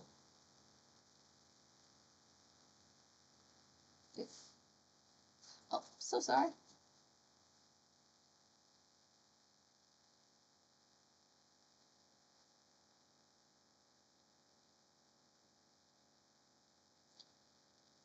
So right after this sweet moment, it's like, I always want you to love me no matter what. Aunt Elizabeth, tender moment. In walks Roger, and he could not be. When Roger Collins is being sassy, it's fantastic. This dude just dials it completely up to a 10 and will not stop. So he strolls in and he's saying, it's a pleasure to come home to the smiling face of my beloved son.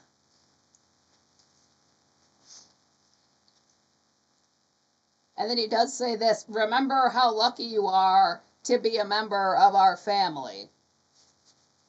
Because before he was telling him, if you were not a Collins, you would be locked up right now. And called him a murderer. Volume warning, Collins poured in donuts! Ha! Yeah, episode 36, donuts again. So glad that's on the show. Yeah. At least a few more times in this notebook.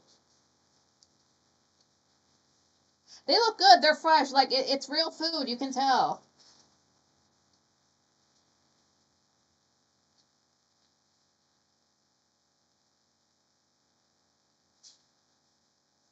Is the episode almost over? Oh, it must be. Okay. But Victoria was too late to get to the movie. She didn't want to walk in and the movie's already started, so she just ducked out. I'm the same way. I don't want to watch a movie after it's already... I want to watch from the beginning or not at all. I wonder what was playing back then. And Sam Evans is in there. He tells her to go back to Collinwood and to be careful of death. That's just the way Sam talks. So in Collinwood at the living room, Roger's pouring a drink. And he starts getting emo because Liz always gets her way and says he doesn't care what happens to David, but he clearly wants him to get out. Like, I don't care what happens to David, but he also wants him to get locked away. And then he goes upstairs. He just wanted to complain, I guess.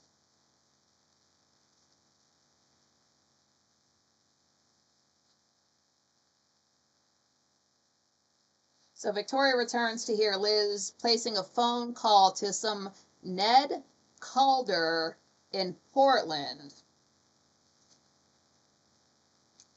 And then we get a shot of the Collinswood foyer, but the second floor for the credits up there up top. We don't get too many shots and scenes up there. Sometimes we do.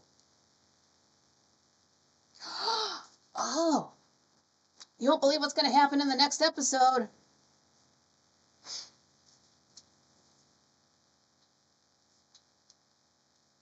It's the next day. So episode 37, this was August 16, 1966, day 4.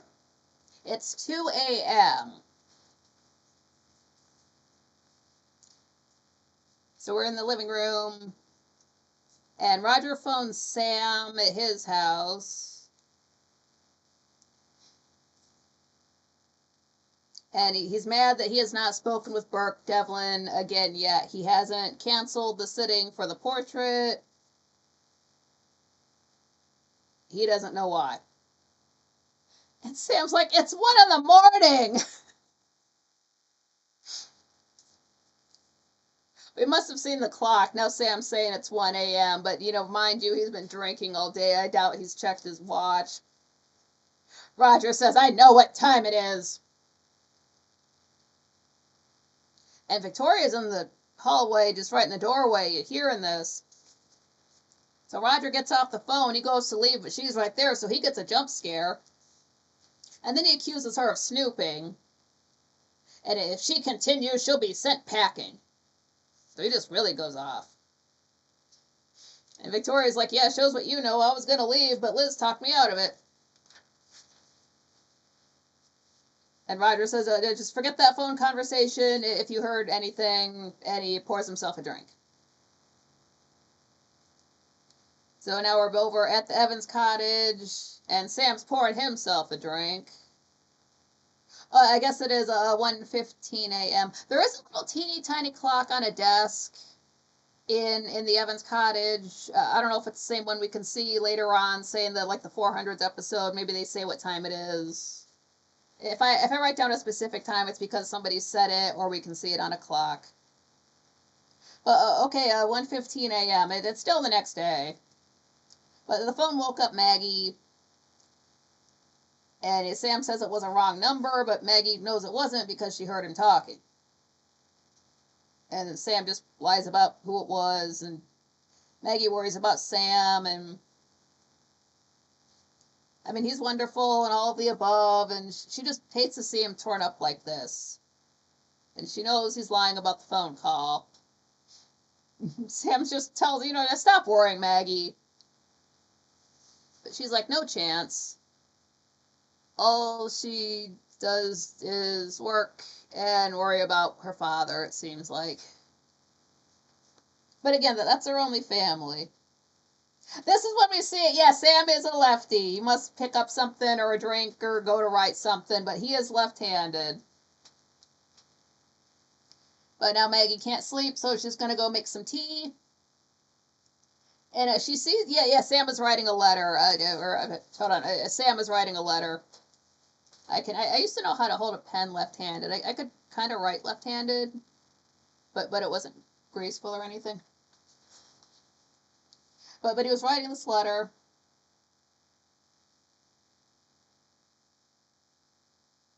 And she's curious about it, just like her dad. It's so cute to see her hair so short. Again, I started with the episode 200, so I'm used to hair being like here, but like a lot of these girls' hair just hits their shoulders, so it's cute to see where it was a year before I really started watching the show. It's the same, it's just a little bit shorter. Oh, Lisa, what's up? Lisa Gray. Hey, Nikki and gang, busy Saturday. Glad to finally have free time and be with you here. Yeah, glad you made it. Take off your shoes, stay a while. So Sam gives Maggie the letter and tells her to put it up and don't open it unless something happens to me. And Maggie asks if the letter has to do with Collinwood and wishes that place would burn to the ground. And she knows Roger's involved. So to any of the stuff she's speculating about, Sam just never answers. Okay, so we're at the Collinwood foyer, 1 a.m. Okay. We're getting that disembodied crying again. Remember, the first night Victoria heard a lady crying and tried to find it, couldn't find it.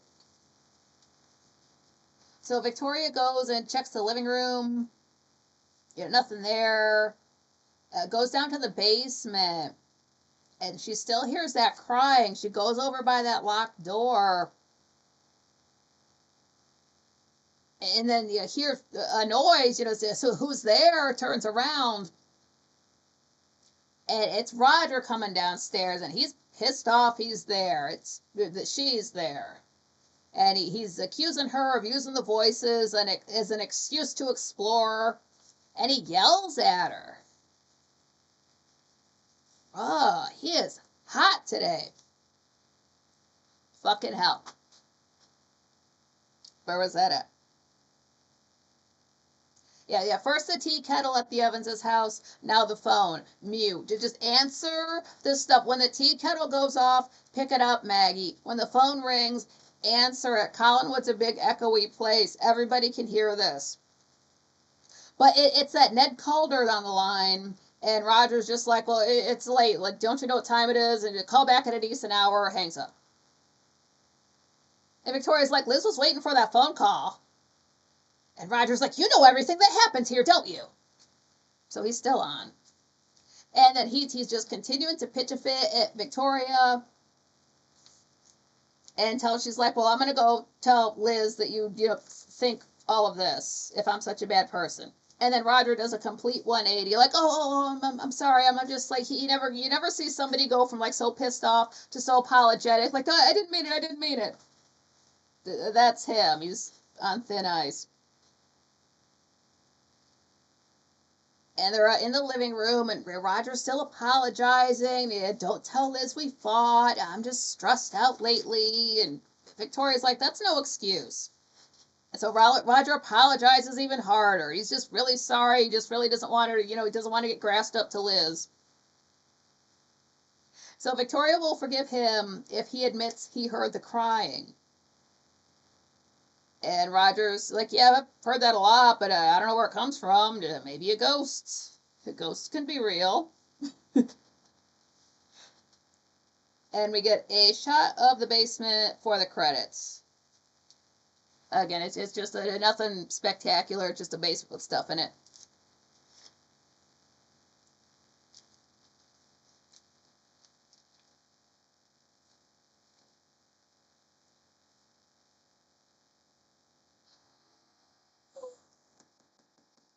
This was like back to back. Wait, when did we get the new Sam? I think, didn't we? Like, we just got the new Sam. Okay, oh, I like this guy even more. Another recast. Sorry, that was loud. Oh my god. I really like this show. Oh my god. I like Sam, I really do.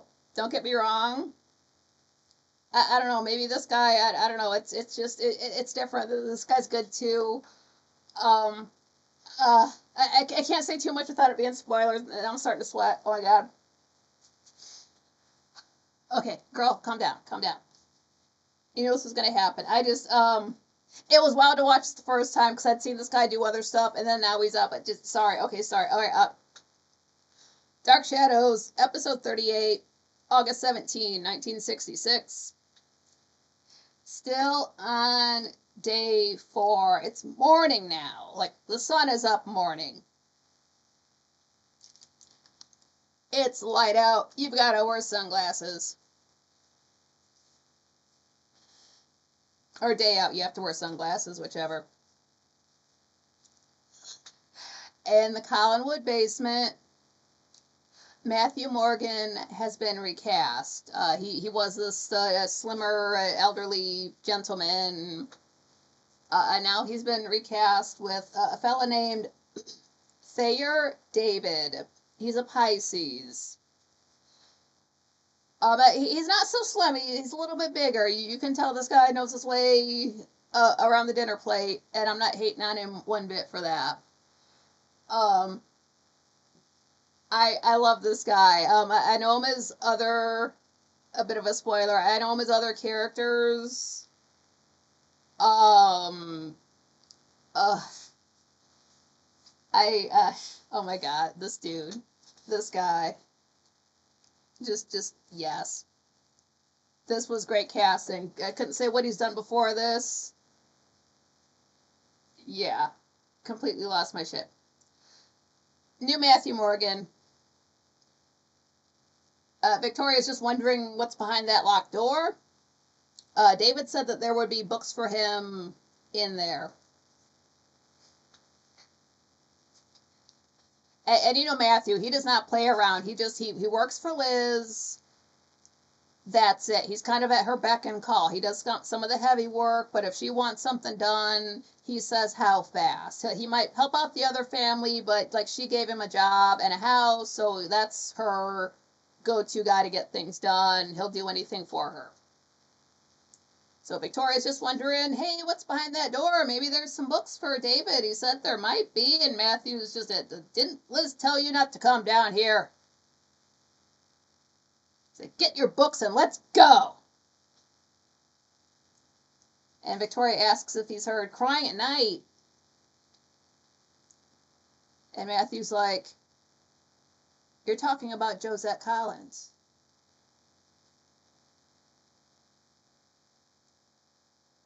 And then he mentions how he can feel the ghosts around him.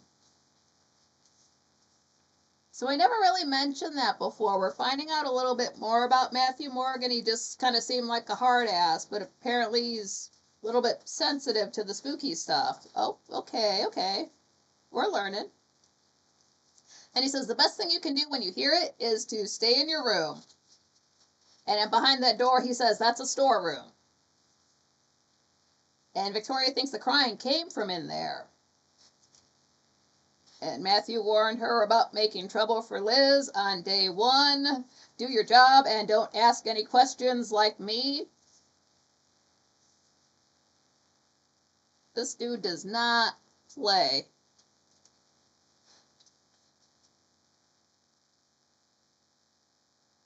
So at the Collinsport Inn, Burke asks Carolyn to join him when she enters.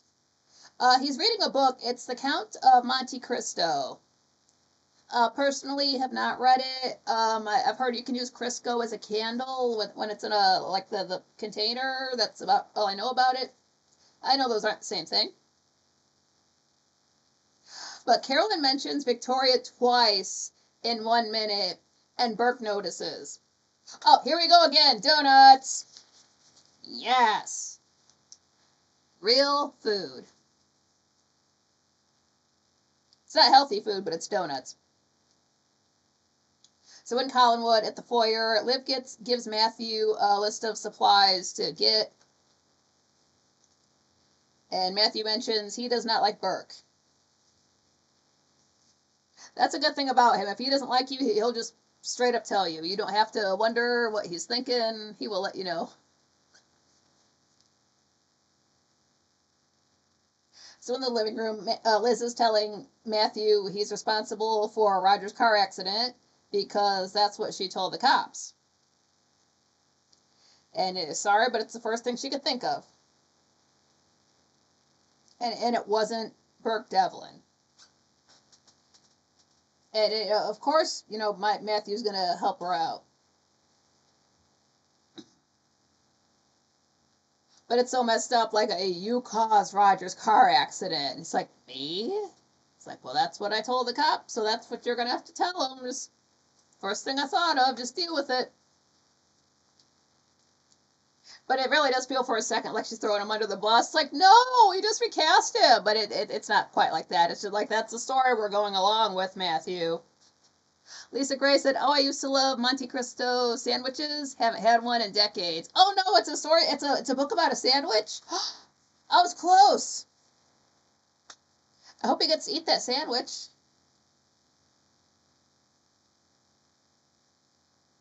And Matthew mentions that Victoria is down in the basement right now. So Liz goes right down there. We're in the Collinwood basement. And Liz startles Victoria. She admits she's heard crying at night. It's the heat pipes can carry sound. That's what Liz says. And Victoria can't believe that sound wasn't real. I don't know, like, pipes are one thing, but she legit heard it. It's like, you can tell, like, they usually took, like, a lady actress, had her cry, and that's what they're playing, so you can tell. It's a book about this guy traveling around eating, like, regional sandwiches before there were, like, TV shows that did that. I don't know when that book came out. Oh, but Carolyn mentioned something about some dude getting revenge and all this kind of stuff, and so nothing like what Burke's up to. Anyway, back in the Collinsport Inn, it's Carolyn. She's got this big old ring on one of her, not that finger, but just this big old like, oval ring with diamonds around it. She's just kind of fiddling with it. It's a large oval stone surrounded by diamonds on her right ring finger. And she says it's a birthstone. Again, these are black and white, so we can't quite tell. Again, canonically, we get a birthday for her later on. As of right now, we don't have that information. We just know she's 18. These are the coffee cups at the diner. These giant, wide coffee cups. And, it's got to be big to pour coffee in. So it's not like these little like mugs you'd have at home. They're like just squat, big, wide. I love the cups there. But Carolyn offers to show Burke around Collinsport because it's probably changed so much in the 10 years since you've been in town. I just want to show you around. Just trying to be innocent, and it's very obvious she's just trying to spend more time with him. But Burke can't. He's got to go sit for his portrait with Sam Evans, and then he's got to drive to Bangor. So Carolyn offers to go with him out of town, just because she wants to get to know him better. That's really, she won't exactly say why. That's the most reason she gives. And Burke says no. And then when Carolyn asks, but he won't say why.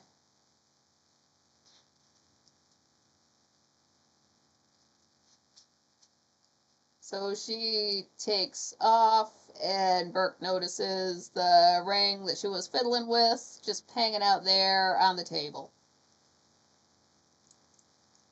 So in Collinwood in the foyer, Victoria is telling Liz that Ned called her phone at 2 a.m., but Roger answered, and they argued about it being...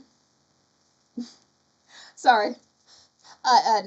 Ned called her phone at 2 a.m., but Roger answered, and then Liz and Victoria kind of argue about her being down in the basement. And Liz says, what did Roger say about the crying? And Victoria says, it could have been a wind, or the wind, or a ghost.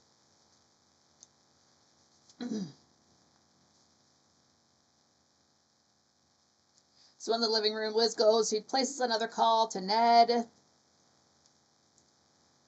And then now we're at the Collinsport Inn. Matthew Morgan walks in. He orders a black coffee. And Burke, notices him. He's a bigger gentleman. He's a little bit, I'd say he's maybe about 5'10". So he's not a short guy, but he's a little bit, he does not skip a meal. So he's noticeable. He carries it well. So you're going to notice this guy moving about. So Matthew Morgan just kind of comes in, goes straight for the counter, but Burke's sitting there back at the table, notices him, and he walks up like, hey, don't I know you? And Matthew he's not smiling, just turns around and knows who he's looking at. Basically just doesn't introduce himself, doesn't say hi, like, oh yeah, I remember. No, it's just, if you cause any trouble for Liz, I'll kill you. Said nobody at Collinwood is asking for problems. Matthew does not play around. So over at Collinwood in the foyer, Carolyn's in a good mood, and she tells Victoria she left her ring somewhere, and she's just waiting for them to call. And she's got to go up and change right now because she may be going to Bangor later on, and she's just too happy about this.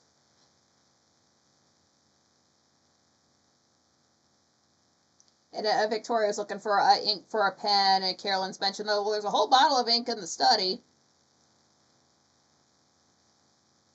And then Victoria asks about the crying, and Carolyn heard it too. And then Victoria's like, well, before you said you never heard it. And Carolyn's like, well, I didn't want to scare you. I've heard that ghost lady sob on and off for most of my life. You just get used to it. How often does that happen? Damn. So Liz is just catching the very end of the conversation. She walks in.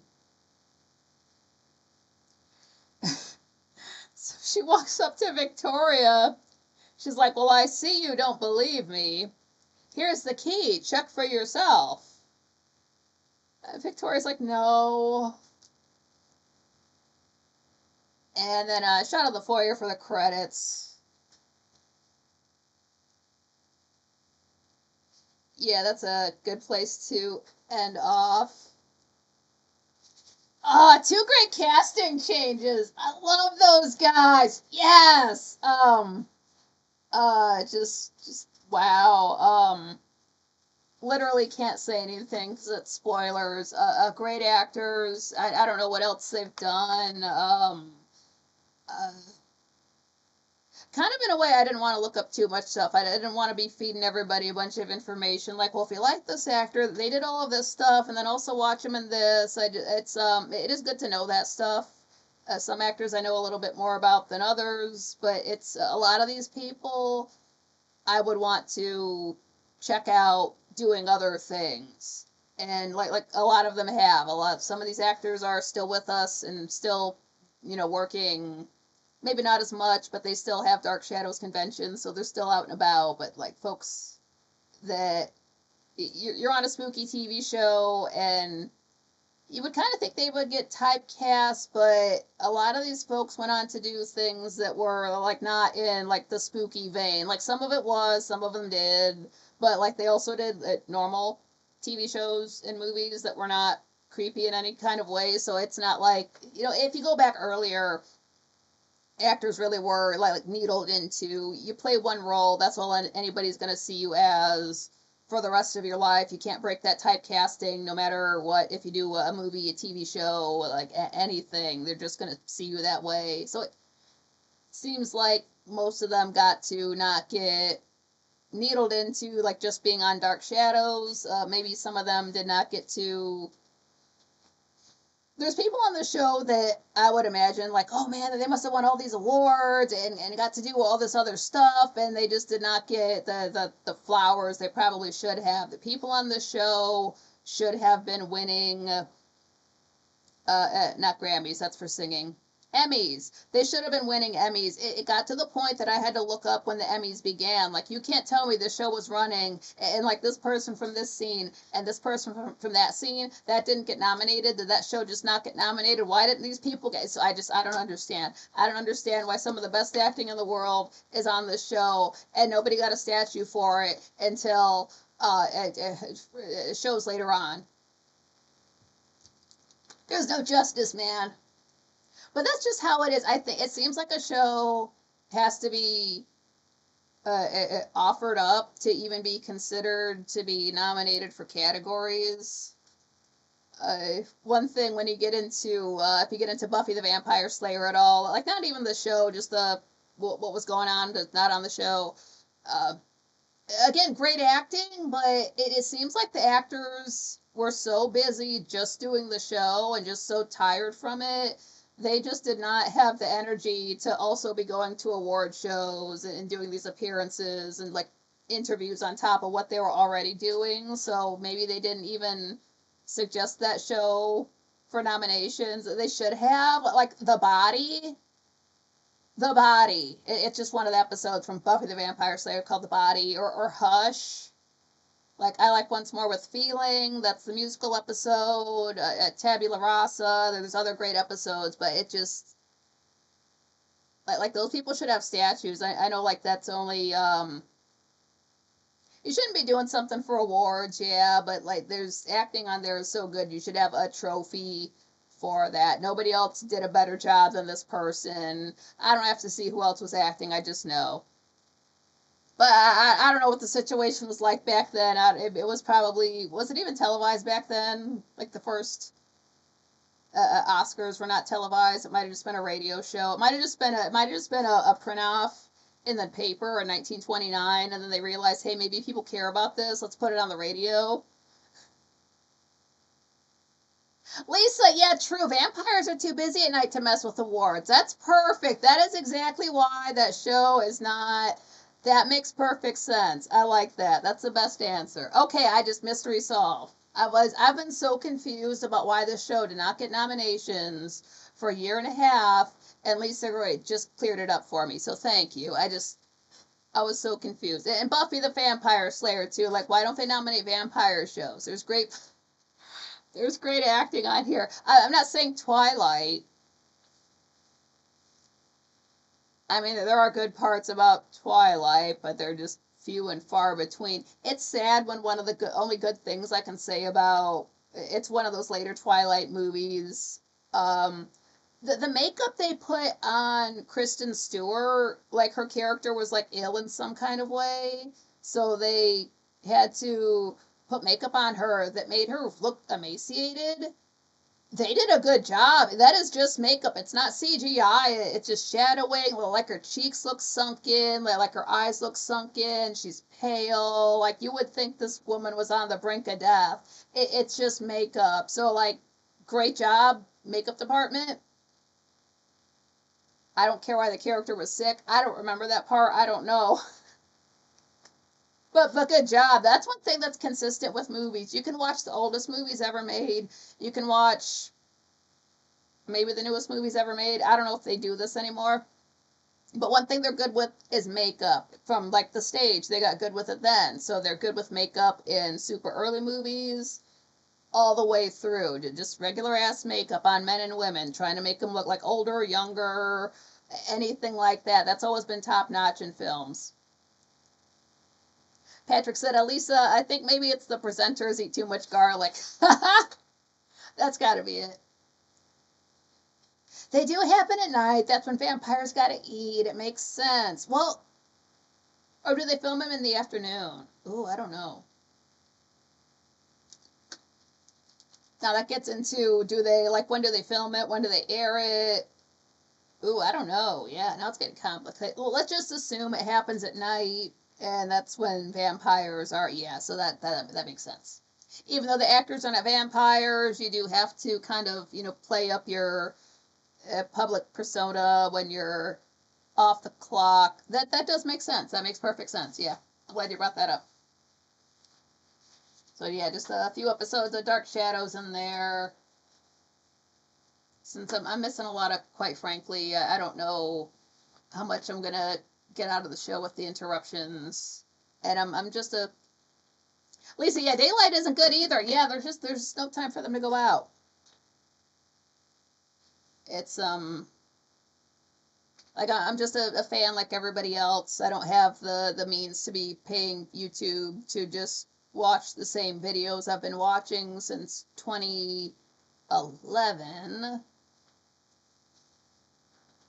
So we'll just suffer through the interruptions every 5 minutes. If it was that important, we would get to hear every word. That's just how it goes. I'm just they've been going so bad this year. I don't expect anything good to happen. So I'm just like, yeah, more bad things are happening. Yeah, that's what happens. Things just get progressively worse every single year. So it's as much as I would like to. I mean, like, a part of me wants to go off on about it, but a part of me, like, legitimately expects it. What else would it be? But next week, again, that is going to be a 4-day week. Frank is off on the 3rd. I guess he might show what he showed last Saturday on Friday the 3rd because he's off then, and the weekend, of course. And then he's also off on Monday the 6th and Tuesday the 7th. He'll be back on October 8th. That's a Wednesday. And then he mentioned, like, briefly, very briefly, October 11th, like, he might be doing a live show, but if he does a live show, it'll be at 9. I do my show at 7, so that won't interrupt my show, so that's fine, too. Great. I don't know what he does on my New Year's Day. It's only a holiday for me. Is David Hasselhoff still around? Wow. I never watched Knight Rider. I mean, he never did anything bad to me. More power to him. John Rogers, at least with the ads, I found out Frank watches the chats. Yeah, he does notice the chat rooms. He does have more than one up there, but just between, like, talking and reading his articles, it's not like he's not like Jim Lee, like, hey, who said that? But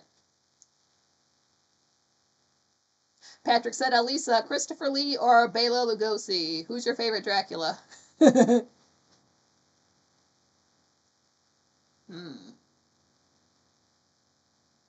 I've honestly seen a little bit more Bela Lugosi as Dracula than Christopher Lee, but I've seen more Christopher Lee acting in other stuff than playing Dracula.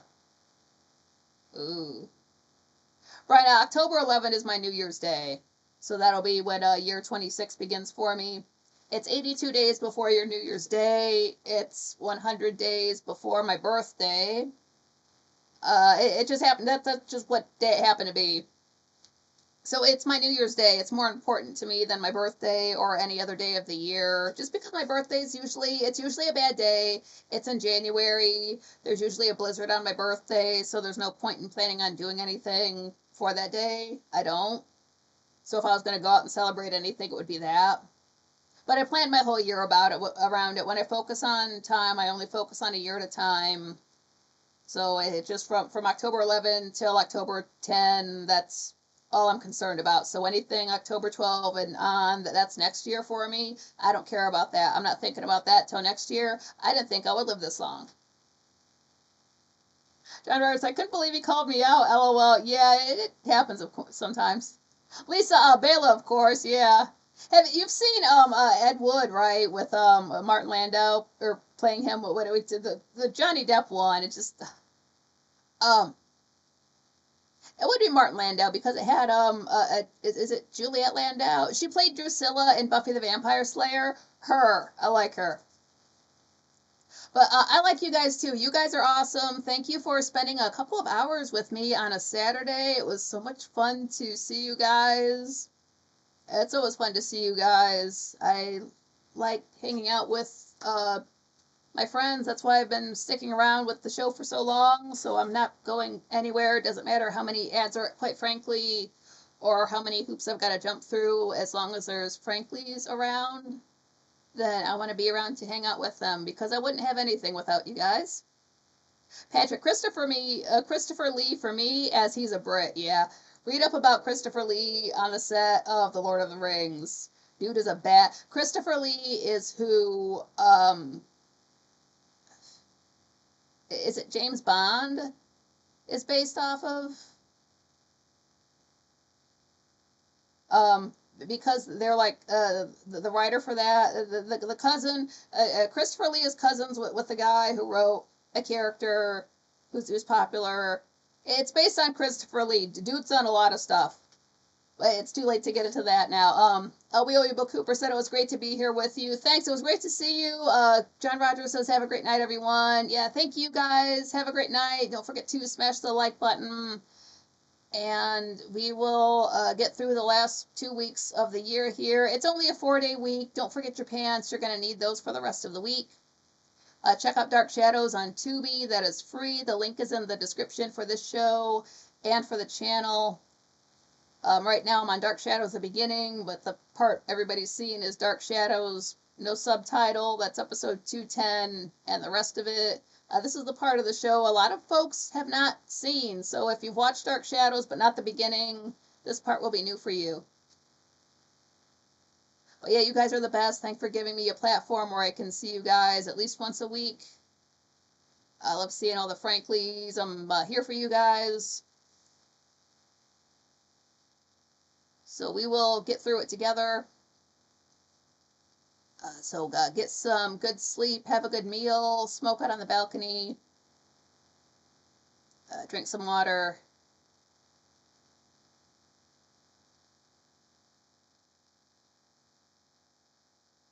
So take it easy, spend time with your family. I love all you guys. Until next time.